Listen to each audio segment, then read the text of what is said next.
National Security Border Security investigative reporter for TV, radio, and the print media.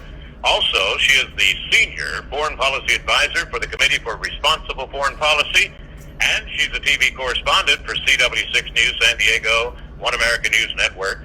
Her website, The KD Report. Hello, Kimberly. How are you? I'm fine. How about yourself, Chuck? I am fair to partly cloudy today, Kimberly, and your latest outsourcing production of virtually everything has brought the U.S. economy to the brink of a nightmare scenario. Let me give you the first line, listener. Many of the imbalances that we are contributing to the nightmarish shortages that we're currently witnessing are not going to be solved anytime soon. Yeah. Wow. Yeah. So. Well, we started out with a positive note, didn't we? Oh, yeah. Perfect. Well, first I think, now that we're kind of at the tail end of COVID here and the vaccines are out and most states, I'm sorry to say California is not one of them, but, back here on the East Coast, we've been open since a week before Memorial Day, taking off the masks and, back to business as usual pre-COVID. But I think that, what was kind of shocking during that period was we learned that the United States government and the pharmaceutical companies here don't manufacture the antibodies, and they don't manufacture any of the antibiotics that we give to our children when they're sick or to the elderly when they're sick. That 85% of those medications are coming from China. Now, looking back at this lost year, or the great hibernation as I like to refer to it, you look and see, is China our friend? And if they're not necessarily our friend, sometime in the near future, they probably could just stop production and stop sending stuff to the United States, and we'd be in a world of hurt. So, that was kind of the theme this week that I kind of wanted to bring home to the listeners here. And, it's not, you think it's antibiotics. We talked about that all during the COVID season and that. But you know what? 60% of apple juice is manufactured in China and shipped to the U.S. consumer. 60%. That's stunning. I mean, we've got the best climate, and we're not an overly, unless you're up in the super northeast. I mean, you've got a moderate climate where you can grow stuff year round, and 60% of that is going to China. And then the salmon. I mean, everybody talks about how many agencies regulate. Hey, let me get back to the apple juice real quick. Okay. As I understand, all right, we have the apple juice here. We send it to China for processing, and then they ship it back to us. Is that right? Because we don't know how to process apple juice? Yeah, because it's, the big corporations. You have to put it in a jar? Yeah, the big corporations that are in charge of this, they felt that this outsourcing of labor, it's cheaper for them to pay, than to pay for people to work on it, in a factory here in the United States. So they just send it over to China, and China sends it back here. It's the same thing with salmon. And I know we always make fun, and I think it was actually former President Barack Obama who said that there were 15 different, agencies monitoring the salmon industry, and how you could fish and how you couldn't do this and how wasteful and all of that is. Well, under for the last decade or so, the salmon too is also, and I'm thinking, that's a fish, and that can't not be frozen. I don't know. Anyways, but it's getting shipped over to China, and it's coming back to the U.S. consumer via the processing methods that they're using in China. Why are we doing this? There is a long list of poisons that have come from China, and especially when it comes to dog food. Yeah. All right. I know it's not listed in this particular report, but if you really wanted to do harm to a nation, if they're sending you the food to put in a can or whatever, or a bottle, and send it back, you wouldn't need COVID-19 if you wanted to wipe somebody out, would you? Exactly. Bingo. And this is, something that, also ties into national security issues, because if we can't feed and take care of ourselves, which is kind of where we're headed, we're paying for people to stay at home instead of working. And it looks like we're on the exact same course as Saudi Arabia, which they do not do any kind of work whatsoever. They bring in foreign workers to do all the work, treat them very poorly, and then, kick them out of the country with nothing. So, I mean, is that where the United States is headed? Are we headed to where, people just think they're too good to actually work, and they're going to just, we're going to bring in, people from south of the border to work in horrific, situations, or we're going to leave them in Mexico and let them work in really bad situations? Because that's what it looks like when you start looking at the data behind this, because this is all run by large corporations. This is not like the family farmer, which are disappearing at great measure, and like in California, the fake great drought that they have because they refuse to actually build reservoirs to hold that water. They prefer to send it to the ocean where it's useless to people who live in the state. So that's a well, they got to protect that little tiny fish. I can't remember the name of it now, but Delta smelt. It's the Delta smelt. That's the story yeah. that I got to work with Devin Nunes on the very first time I came out to DC. So I remember that one. But in your report, you're talking about countless family farms have thrown in the towel since 1980. Yeah. America's lost 50% of its cattle farms, 80% of its dairies, 90% of its hog farms. Wow.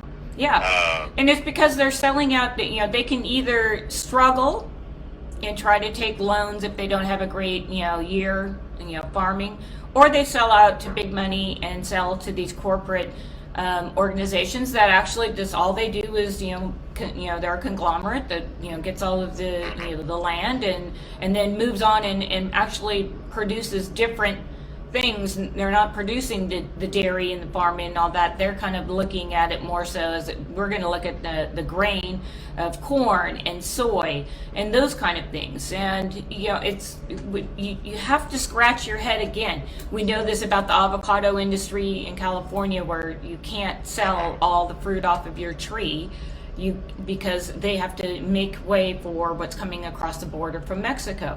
So this is an area where there's got to be some sort of task force when you just look at the day-to-day business of it all, because Americans wake up in the morning, they have orange juice, apple juice and whatnot, and that's obviously not made in America anymore. And then you move on to lunch, and I guess we're supposed to have these impossible fake burgers. And that's the kind of stuff that these big conglomerate farming outfits are making. It's just there's going to come a day when the chickens are really going to come home to roost on this front, and it's astonishing. You learn something new every day. I had no idea the extent that we were into it with China. Speaking of no idea, over the weekend I was talking to some people, and something came up, and I said, "Hey, guess what? I have a lady coming on." I said, "You got to listen to this because this is exactly what she's talking about." And the person that brought it up is saying, "You wouldn't believe how big of a shortage of shipping containers we have right now." Oh, yeah. And like people say, shipping containers, what's that got to do with anything? Get into that a little bit, okay? I know you don't want to carry a lot of time on it. Well, yeah, I mean, the microchips. Yeah, there's a lot more. But anyways, with the shipping containers, obviously, if we're importing all of the food and commodities from China, they're coming over in those giant shipping containers, and they're piling up. And the U.S. is not an exporter in pretty much anything, so maybe Teslas.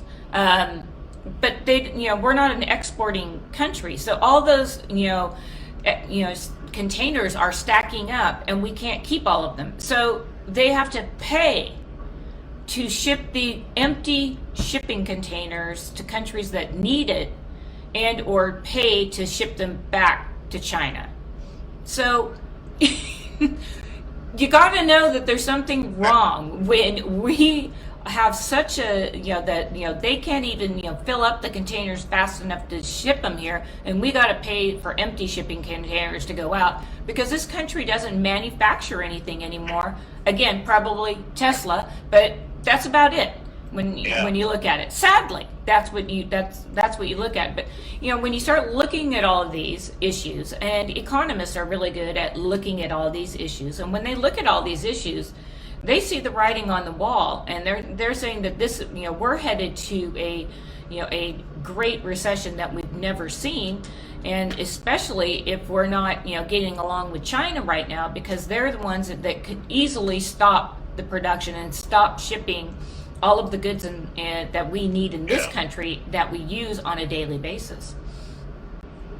And then you get into the fact that there's also this so-called perfect storm, creating a perfect storm, and this is just with all the small businesses that are having problems in the United States. I mean, wow, we never had it so bad. What happened last year or whatever it was? We were doing pretty good a couple of years ago, weren't we? Well, at least with the Trump administration, he ran several businesses, and he understood, what it means to sign your name on the front of a paycheck for people.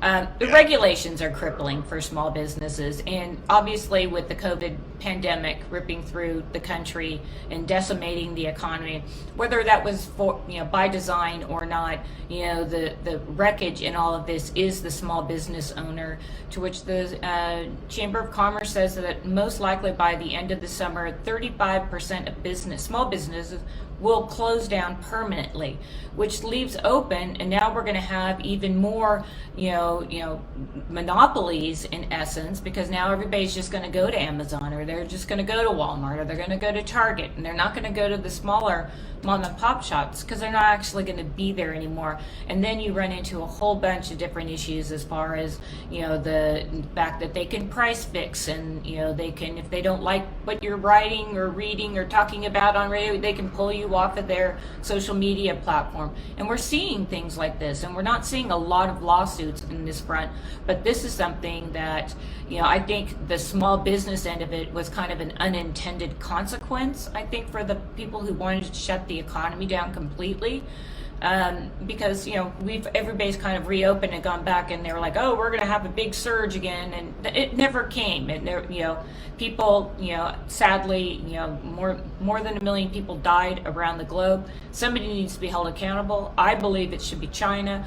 And the unintended consequences for something like that is the small businesses. And are we going to, as a nation, let them go out of business? Do we help them? How do we help them? And right now with the Biden administration, we just don't see any inkling anyway, and they just want to lop on more regulations, and of course that stifles business in any event. Yeah, and the other thing is oil, and you covered that quite a bit in here. Yeah. And we've got I was on my newscast talking about all the shortages of truck drivers, and they're throwing a lot of money out there to try to, keep them going. Yeah. But this is but this is what I'm talking about with like Saudi Arabia and how they import all of their labor, and then their people collect, royalties from the oil that they pull out of the sand over there, and they don't feel the need to work, so they import all of this. Is that what our country's doing? And then are we going to, in essence, have state-run industries? Because that's where this will end if we don't stop and take a look and see what we're doing and how we can better help these small businesses to generate enough income to sustain themselves, but also be active parts in their communities, their local communities. And and with that, kids get to have their first part-time jobs there's a whole socioeconomic issue that goes along with small businesses, and you don't get that same feeling when you walk into Target. They're not, like, hey, welcome to Target. You're like, yeah, whatever. It's not the same intimate experience that you would get if you shopped at a smaller place. And it also it really cuts out on innovation, because a larger corporation, they pretty much have figured things out, so they don't really require a lot of innovation, and it stifles innovation for young people coming out of college wanting to get their next big idea out there to do something that in essence gets stifled under situations like this, and that we're not talking about this whatsoever. Yeah, I had to go into Staples over the weekend looking for some ink cartridges or whatever, and I noticed every time you walk in, the checkout counter's right next door to where you walk in, and they always say, welcome, welcome, welcome, welcome. And I'd read your report, and I'm thinking, you could really be replaced by automation. Have a little automated man there. Welcome every time that you put by his eye, right? And I give Staples, at least credit for, Of course, I don't know how they holler during when they're waiting on a customer, but anyway, it always seems to happen. But maybe well, just it is. But have you been? Speaker there. But even like at Costco, and I've seen at McDonald's and things like this, they have those kiosks out there. You put your order in on the kiosk, and you pay for it with your credit card or you cash into the little kiosk, and then you wait for your number to be called. So in essence, these larger corporations are getting rid of cashiers. So there's jobs that we used to have. So now we don't have them. Self-checkout. Finally Costco got on the self-checkout bandwagon. I mean, everybody's replacing. Sam's has been on it. Yeah, Sam's has been on it for quite a while. You check out your own. And they also have the little private things that go up and down. They're not little things; they're huge. But they clean the floor. But they definitely let you know you think you're coming up to a railroad crossing or something. Kimberly, let's take a quick break, and we'll continue in just a moment. More from Kimberly Dvorak. Oil reserves, very surprising. Where you stated at the end of 2019, the world had 1.73 trillion barrels of oil reserve. And you kind of wondered, who do you think's got the number one? And I want to ask you a question about number one. Number one, you go ahead and tell them which country that is. It ain't the USA. No. That's Venezuela has the world's largest supply right now, but they're having trouble. And here's the question, real quick. It's really hard to get it out of the ground. Exactly. There, though, right? Yeah, that's exactly right. Okay. Yeah. So that's. They have 304 billion barrels. Yeah. Underneath its surface. Yeah. And all right, go ahead. And they have also a population, their educated population at least, is fleeing and coming up through the southern border and coming into this country as well, because they have their government's not really even operational right now, so they're under severe duress. Socialism. That's exactly. And their main allies, obviously Russia and China. So, that's a big deal, because now that we know that they have the most oil, then, when times get tough, they're going to send all that oil to Russia and China and not the U.S. Now, under former President Trump, we became a net exporter rather than a net importer. Under Biden, we're reversing course and going back, and there's extraordinarily a lot of pressure being put on the petroleum industry to actually shut down. And, we use petroleum in just about everything we do in the manufacturing end. I mean, we've got these, chips, the microchips that go in the computers. Well, they're in every car, truck that, transports the goods across the country, your cell phones. Your watches. I mean, we've got chips in absolutely everything, and we don't make those here. We rely on those coming in from China again and from other countries. And on top of that, if we were to gear up and get back into the manufacturing side of things, which former President Trump really wanted to do, and which would be good for this country, we need to actually, be more inclusive and going out and getting this, energy where it is in the United States. We have plenty of energy here, and there's a lot is unfound so far. But because we have the Biden administration in, and everything's all about global warming, cooling, or weather, as most of us call it, that's going to fix everything. And they believe that if we spend, we heard what the Defense Department secretary said, that climate change is our number one national security threat. Really? I mean, are you going to die if you walk outside? Is that what he's saying? I mean, it's just... You know what? And that was the same time period when they had finally admitted that we have unidentified flying objects up there in the sky. Yeah. Maybe they should... Global warming. Yes. Global warming is our ally. Global warming. Yeah. Well, and just also one quick thing. I think we're out of time here. The United States is 9th on this list of the top 14 oil producers. Canada is 3rd behind Saudi Arabia, which is interesting because now that they shut off the Keystone Pipeline, that oil that's sitting up there in Canada will not be coming south. And so where is it going to go? It's going to go to China. So these are issues that complicate, I mean, and they're all integrated. When you think of oil, I mean, you got to think the manufacturing plants, and if you drink a bottle of water, it's in plastic. They use petroleum to make that plastic. We're looking at the foods that we eat on a daily basis. So it's all intertwined.